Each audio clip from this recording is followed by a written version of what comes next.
Alors le lien n'est pas évident. Le lien n'est pas évident. C'est beaucoup plus compliqué que ça. Donc, qu'est-ce que la Kabbale? En hébreu, Kabbalah, ça veut dire transmission. Transmission des choses divines. C'est le lien entre les kabbalistes, les spiritualistes juifs, et Dieu. La Kabbale va naître aux alentours du 1er siècle, dans une zone allant de l'Égypte à la Palestine. La Kabbale est une fusion, en fait, un syncrétisme entre le judaïsme et le gnosticisme. Le gnosticisme, c'est quoi la gnose? C'est une religion, une croyance ancienne, très certainement issue du masdéisme, religion perse de l'Antiquité, qui va irriguer ensuite toute la Méditerranée, qui est profondément manichéenne, avec deux divinités.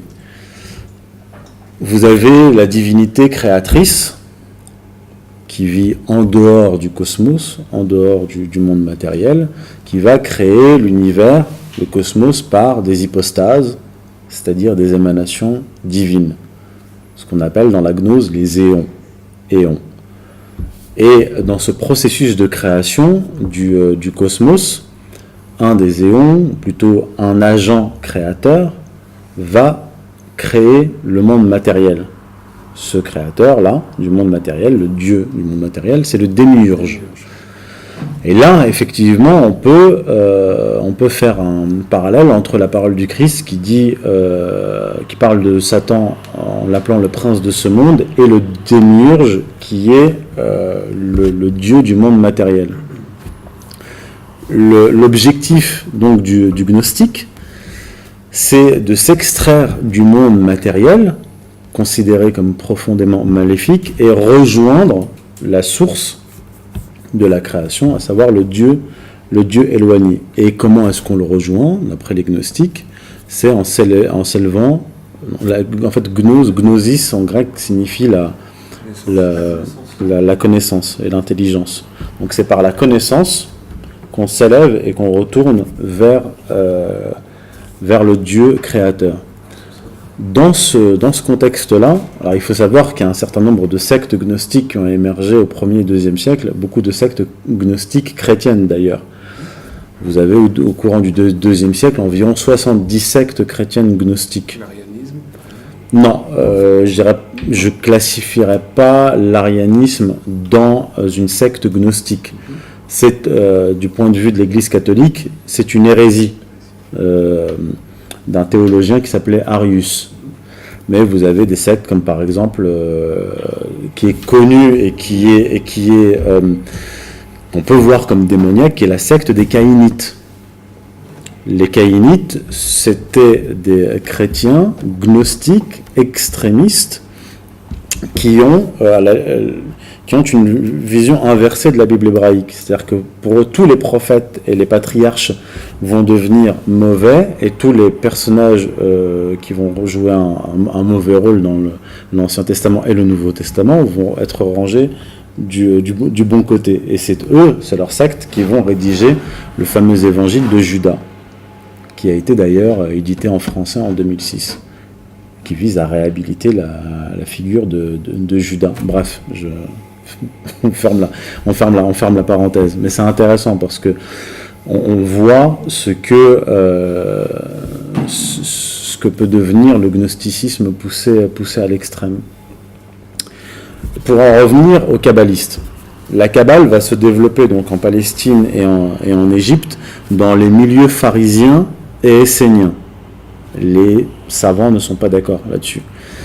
Il va résulter dans un premier temps de l'étude du livre d'Hénoch. Le livre d'Hénoch est un livre apocryphe qui n'a pas été intégré au corpus biblique.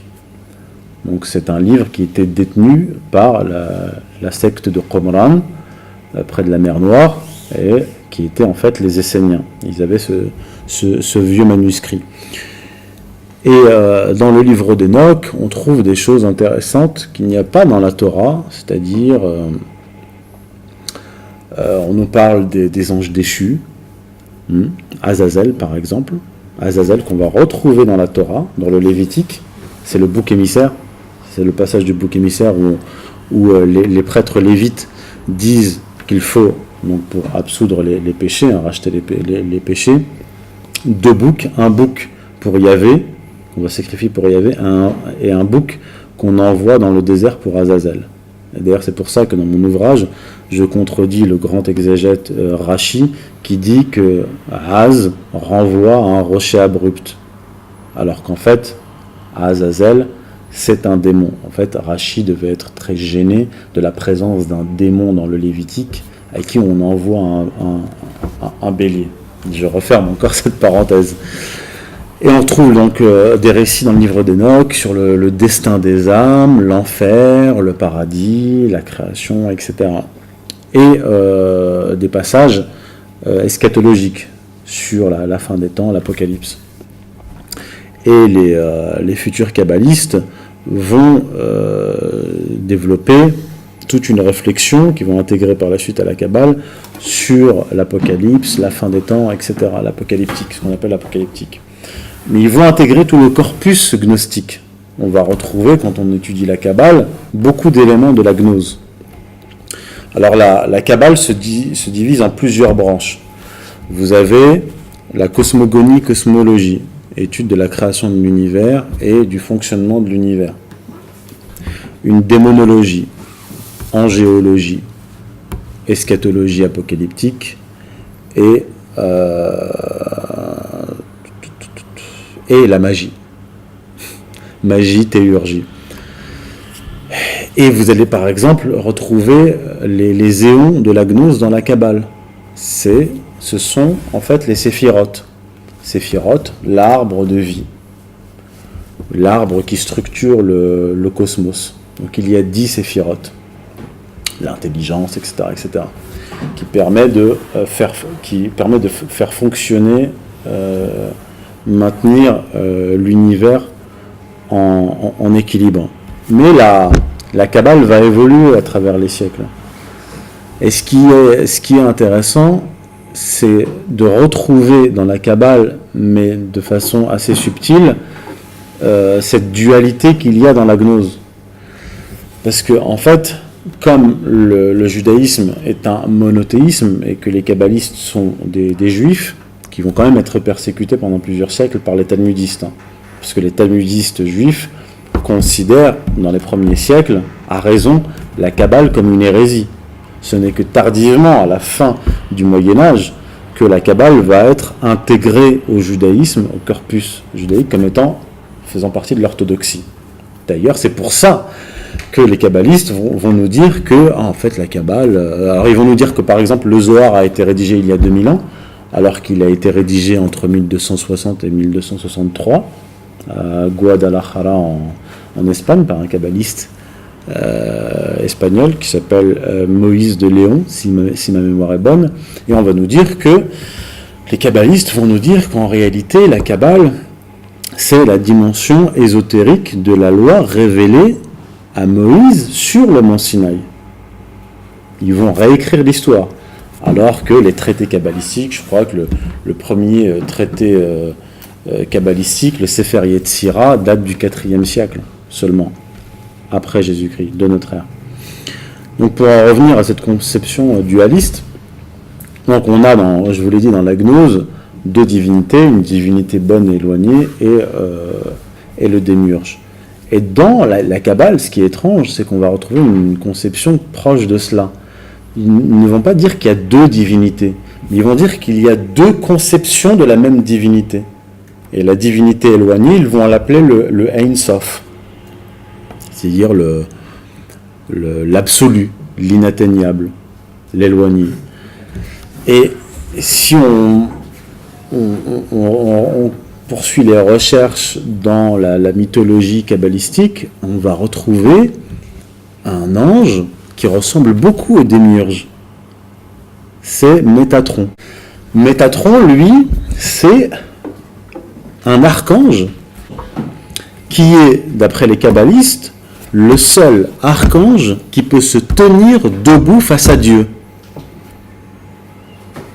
Alors que l'ange Gabriel lui-même ne le peut pas. Il peut se tenir debout face à Dieu. Et plus que cela, l'ange Gabriel est au sommet de la hiérarchie des anges. Métatron, ne sait pas qui c'est. Mais vous allez le deviner. Et Métatron est aussi le seul archange, d'après les kabbalistes, qui peut s'asseoir sur le trône de Dieu. Le péché d'orgueil, on le trouve déjà chez Satan. Là, on ne nous dit pas que c'est Métatron qui veut prendre la place de Dieu. Les kabbalistes nous disent qu'il peut se tenir debout face à Dieu, qu'il peut s'asseoir sur son trône. Il est son égal. Voilà. Et Métatron, on va le retrouver donc dans la Kabbale, mais aussi dans le Talmud. Il est aussi dans le Talmud. L'interprétation talmudique et kabbalistique nous dit qu'en fait, ce Métatron est un ange de lumière, et ils nous disent que, les talmudistes, que c'est certainement de lui que parle la Torah lorsqu'il est écrit que la lumière fut. Et ils interprètent ceci comme étant Métatron. Dieu aurait dit que la lumière fut, c'est-à-dire que Métatron fut. Et ils vont plus loin en disant que Métatron est un peu comme l'équivalent, si ce n'est lui-même, une des séphiras de l'arbre de vie. Par conséquent, il serait l'incarnation de l'intelligence. Et celui qu'on appelle l'être de lumière, incarnation de l'intelligence, vous savez qui c'est le diable. Lucifer, c'est, si je ne m'abuse en latin, l'être de lumière, le porteur de lumière. Les kabbalistes, en fait aujourd'hui, vous écoutez n'importe quel rabbin, n'importe quel cours de rabbin, il vous dira que, ce que je vous ai dit, à savoir que la Kabbale fait partie de l'orthodoxie juive.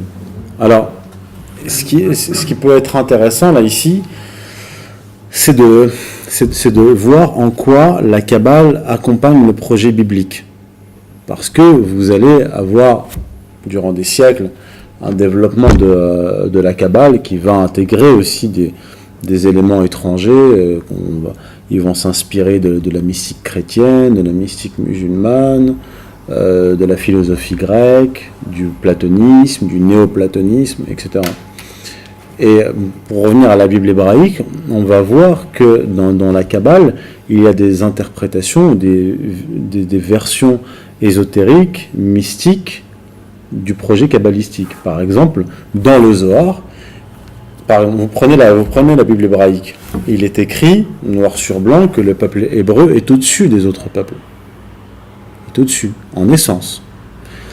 Et dans la Kabbale, par exemple dans le Zohar, il est écrit que l'âme juive est supérieure à l'âme du goy.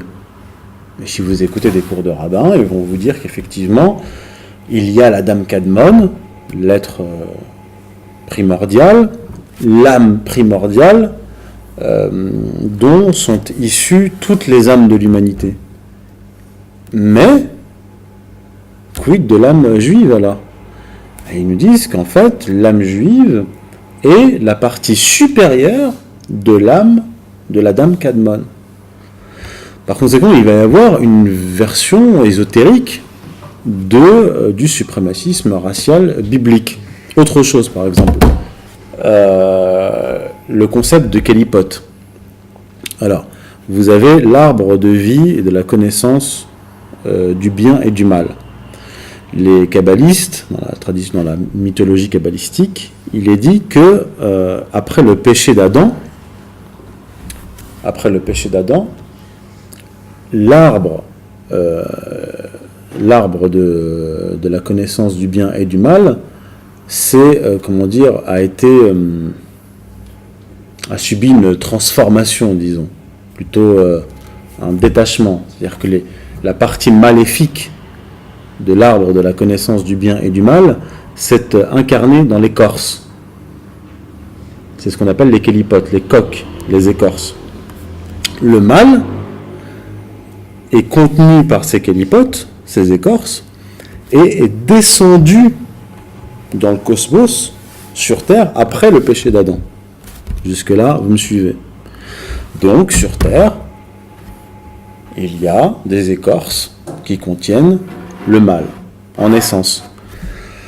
L'objectif, la mission des Juifs, selon la Kabbale, c'est déjà de rétablir le lien fusionnel qui existait, selon eux, entre le peuple juif et Dieu, lorsqu'ils étaient en Terre Sainte, et de rétablir, de parvenir au tikkun olam, c'est-à-dire la réparation du cosmos.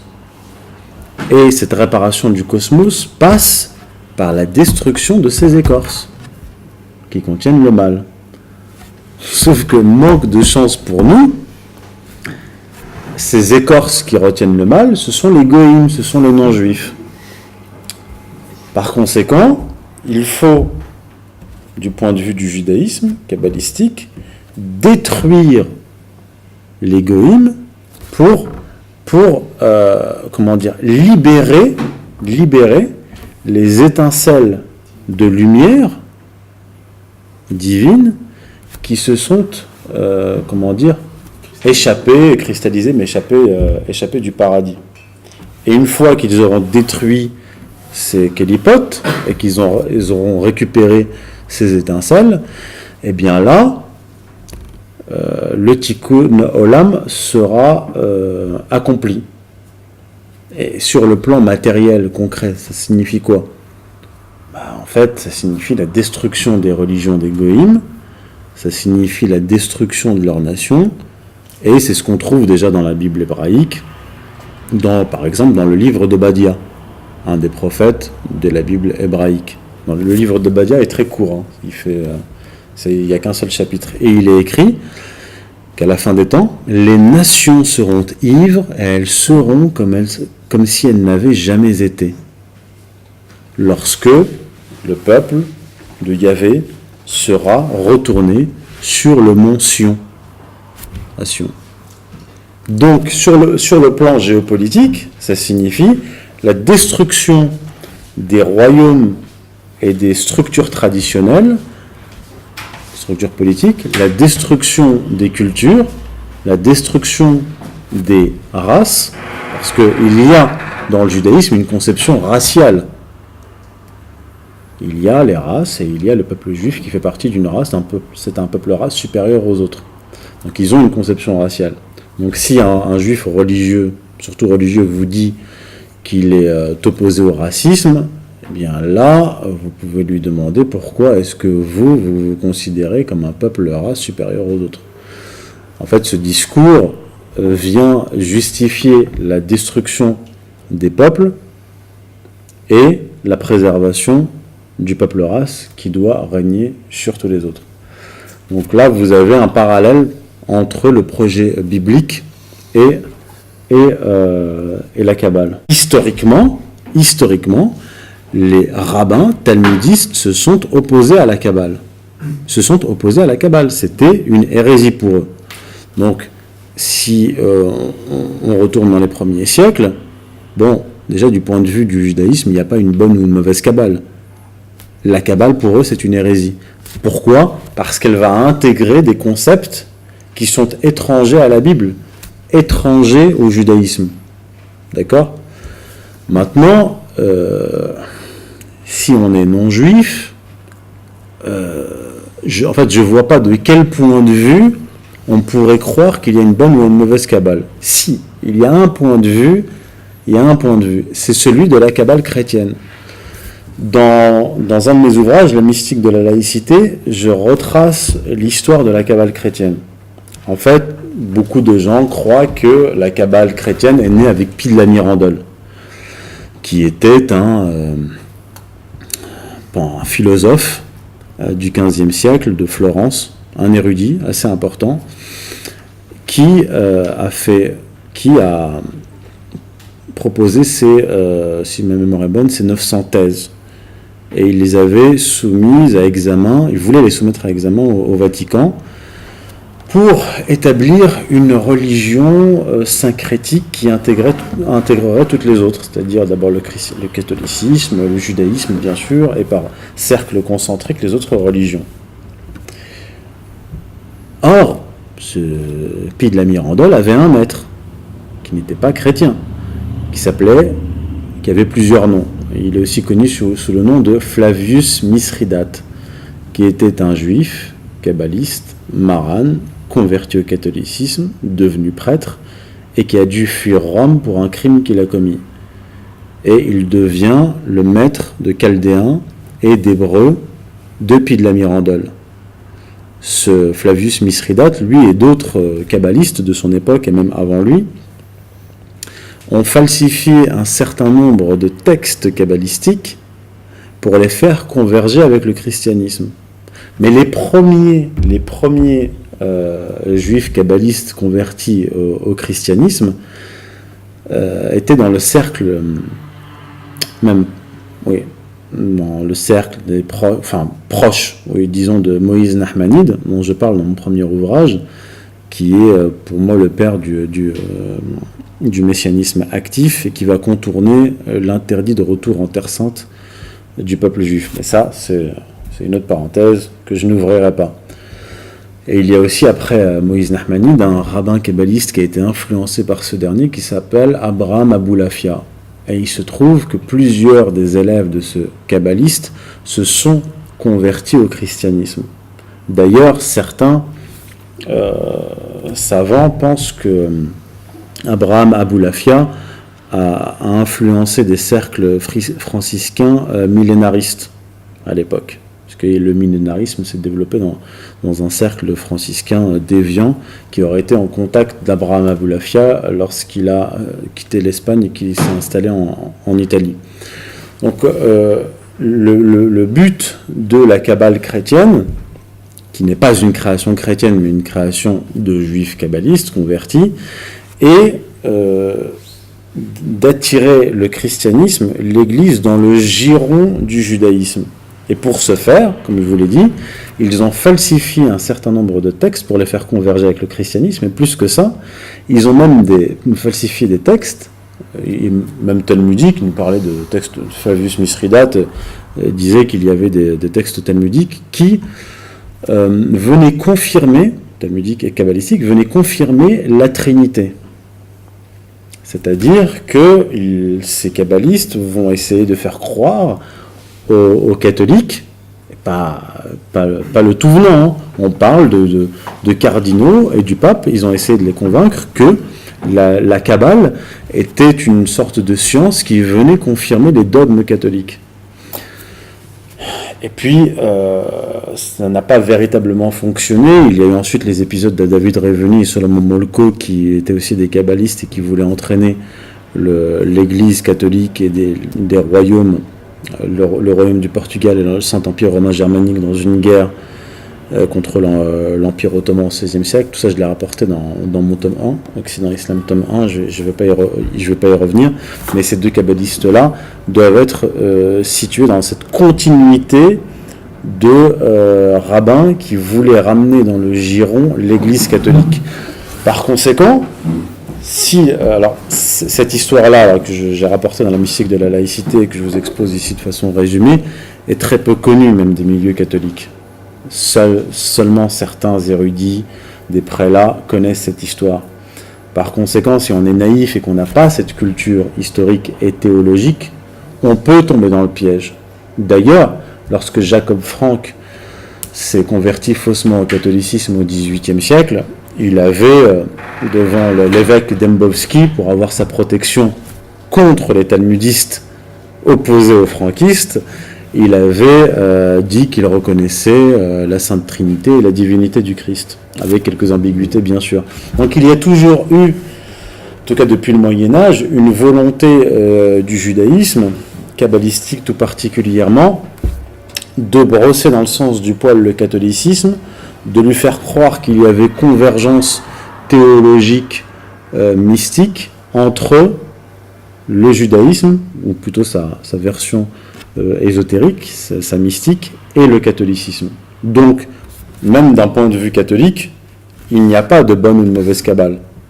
D'ailleurs, je rapporte l'écrit d'un orientaliste de l'époque, du XVIe siècle, qui avait été proche de l'empereur Charles Quint et proche du pape Clément VII, qui avait été approché par David Reveni et Solomon Molko, qui expliquait déjà à l'époque, qui avait vu, dès le XVIe siècle, début du XVIe siècle, il avait dit que la Kabbale était un cheval de Troie qu'on voulait faire entrer dans le christianisme. Donc ceux qui avaient l'érudition à l'époque et les idées claires avaient tout à fait compris cela. Mais il y avait des cardinaux qui étaient tombés dans le panneau. Même le pape Clément VII avait été séduit par le kabbaliste Solomon Molko. Je vous ai dit qu'il y a la gnose a des origines perses, donc qui s'enracinent dans le masdéisme. On ne peut pas dire qu'il y ait de kabbale musulmane à proprement parler, mais comme je vous l'ai dit, la gnose est une spiritualité, croyance qui est née essentiellement, après qui a dû fusionner avec la philosophie grecque, les religions grecques, qui est née dans l'ancienne Perse, c'est-à-dire le masdéisme, zoroastrisme, et qui va influencer d'ailleurs le manichéisme, donner naissance au manichéisme. Et vous allez retrouver ces concepts gnostiques dans des branches minoritaires de l'islam chiite, notamment l'ismaélisme. Toute cette histoire de création de l'univers par des émanations divines, vous allez les retrouver dans l'ismaélisme. Et vous allez les retrouver aussi dans l'avicénisme. L'avicénisme, c'est Avicenne Ibn Sina, qui était un très grand penseur, très grand médecin. D'ailleurs, les canons de médecine d'Avicenne vont servir à la médecine moderne jusqu'à une période récente. C'était véritablement un génie intellectuel, exégète du Coran, philosophe, et tout ce qui s'ensuit. Mais Avicenne avait des membres de sa famille, notamment son frère et certainement son père, qui étaient des Ismaéliens. Et l'ismaélisme va défendre une conception totalement étrangère au Coran, avec un panthéisme et même une conception, une élévation des imams. Les imams vont être considérés comme une sorte de théophanie divine de Dieu, c'est-à-dire en fait non pas l'incarnation, la présence de Dieu en essence, mais comme une représentation miroir de Dieu sur terre. Ce qui constitue du point de vue de l'islam orthodoxe et du Coran des hérésies très graves. Et certains, en fait, alors j'ai eu une fois un débat avec Alain Pascal, qui est un spécialiste de la gnose sur cette question-là, et je lui avais reproché en fait d'avoir amalgamé branche minoritaire de l'islam chiite, qui est lui-même minoritaire, avec l'islam majoritaire, ce qui est une confusion extrêmement grave. Ça, c'est le premier amalgame, première erreur. La deuxième erreur, c'est d'imaginer qu'en fait, cette branche minoritaire de l'islam a subi une influence de la Kabbale. Non. C'est parce que la Kabbale reprend, a intégré le corpus gnostique, qu'on va retrouver et dans la Kabbale et dans l'ismaélisme, les mêmes notions. En fait, ces notions-là n'ont pas été inventées par les kabbalistes, mais par la gnose, par le gnosticisme. Donc, toutes les spiritualités ou toutes les religions ou toutes les sectes qui vont être influencées par la gnose, que ce soit l'ismaélisme, que ce soit la Kabbale, que ce soit certaines sectes chrétiennes, on va y retrouver des conceptions similaires. Donc la Kabbale ne précède pas la gnose, c'est la gnose qui précède la Kabbale. La Kabbale, du point de vue des kabbalistes, c'est, si je cite Gershom Scholem de mémoire, le but des kabbalistes est de devenir prépondérant dans le judaïsme et ensuite faire de la loi des enfants d'Israël la loi occulte propre à l'univers. Je cite Gershom Scholem dans son livre La Kabbale, une introduction, thème et biographie. Ça signifie quoi? Le but des kabbalistes, c'est de devenir les maîtres de la religion juive, de supplanter les talmudistes, d'une certaine façon, et ils ont réussi. Ça s'est fait étape par étape, et c'est véritablement vers la fin du Moyen-Âge que l'amalgame s'est fait, et au XVIe, XVIIe siècle, là, ça a été définitif. Les tzadikim, ce sont les véridiques, et les hassidim, ce sont les pieux. Et en fait, les hassidim, le but du hassid et du zadik, alors c'est un terme qui arrive quand même tardivement, le hassid et le zadik, mais aujourd'hui, on appelle tous les kabbalistes, les anciens kabbalistes, comme des hassids ou des zadiks. Donc c'est pour ça que Gershom Scholem dit que le but du hassid ou du zadik, c'est de prendre la tête du judaïsme, et ensuite faire de la loi du peuple d'Israël la loi occulte propre à l'univers. c'est-à-dire réussir par la suite à faire de la Torah, de la religion juive, la religion occulte de tous les goïms, c'est-à-dire que leur but, c'est par des institutions, par des idéologies modernes qui ne disent pas leur nom, nous faire vivre sous l'impérium du judaïsme, mais sans que nous le sachions.